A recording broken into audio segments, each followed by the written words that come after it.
But our next speaker is very exciting. So with that,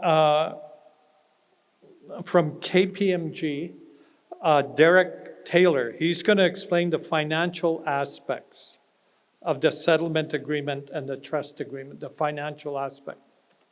Derek? Well, thank you. Oki, and good evening.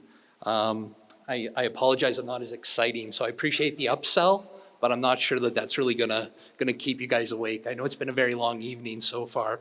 And actually, when we look at kind of some of the financial aspects of it, I'll be honest, Melanie and Eugene have actually done a very good job of going through a lot of them. So what I'll do is I will keep my conversation very brief, actually, and just kind of, again, just make sure that we're summarizing it. And making sure that we've got a full understanding of it, because that's, of course, the key thing here. So just my purpose here is to act as the independent financial advisor. So again, just to make sure that I'm here and presenting kind of some information here in an unbiased perspective. I'm not an employee of the tribe, and I'm also not a member of Canada. Don't work for the governments of Canada or the province. So the goal here is to obviously participate in these meetings with you guys and to help answer questions in an unbiased manner as we can. So my first slide, and again, a lot of this will echo some of the stuff that's already been said by a number of your council members and Melanie and Eugene, is when we look at our first item is with regards to, sorry, thank you very much. I'll talk a little. Wow, that's pretty loud now. Wonderful. Is to look at first kind of the settlement aspect of it. So as had been established, right now, one of the things that you guys will vote on is accepting the settlement claim. And so the initial part of the compensation is that $49.4 million that was spoke about earlier. And then there will be an amount that comes off of that, which was the negotiation cost advances. So again, this was mentioned earlier, that was about $839,000. So assuming a positive, or I should say, a vote in favor of the settlement agreement, $48.6 million will come to the Blood Tribe. Now the key thing here, that just like what was mentioned here from Hank, is that money is not Indian monies, so it didn't have to sit with the federal government and make a very low interest rate. You guys do have the opportunity to take it, and again, if the trust agreement is approved, take that money and hopefully invest it at a rate that will return a greater return to the tribe.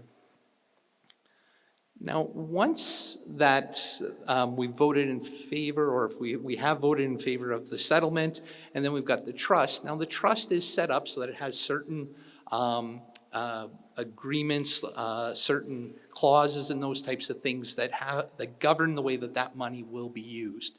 So again, some of the key highlights that were mentioned earlier, we've got the initial distribution of about $450,000 that will largely be used to reimburse the cost for the ongoing negotiations, as well as kind of carrying out this ratification and those types of items. There will also be an amount set aside for per capita distributions of about $1,500 per Blood Tribe member. There will be another $5 million that will be set aside for that long-term investments. So again, there was just a long conversation on the point of this $5 million will be to take it and invest it so that there's an annual income that future generations of the Blood Tribe can benefit from.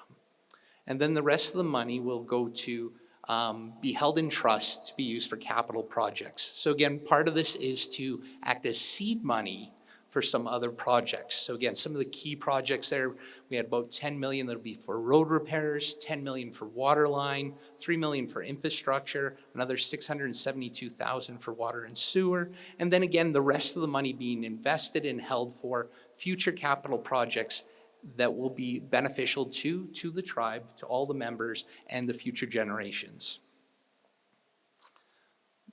Looking at that initial distribution, again, we're going to have that $450,000. Again, the main thing here is to kind of help cover off some of the ongoing costs with carrying out this claim, as well as the ratification vote. And then a key item there, again, that $1,500 distribution per capita for the members.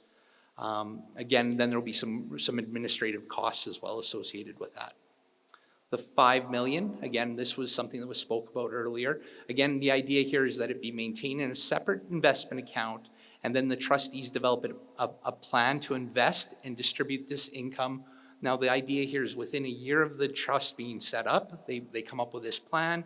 And then the goal here is to use this to first only spend kind of the secondary income, so the income that's being earned on it. But again, the goal here is to kind of set up a legacy, if you will, to help future generations of the tribe. And then the remaining capital, these are those amounts that I just spoke about earlier. Again, the key thing here is to have those amounts being allocated between some key capital projects that the community will benefit from. So again, our roads and our water systems primarily. So again, my goal here is Eugene and Melanie did a great job going through a lot of detail. And I know the evening's gotten late, so I will kind of keep my part of this short. I'm sure that's appreciated. So thank you very much for your time this evening.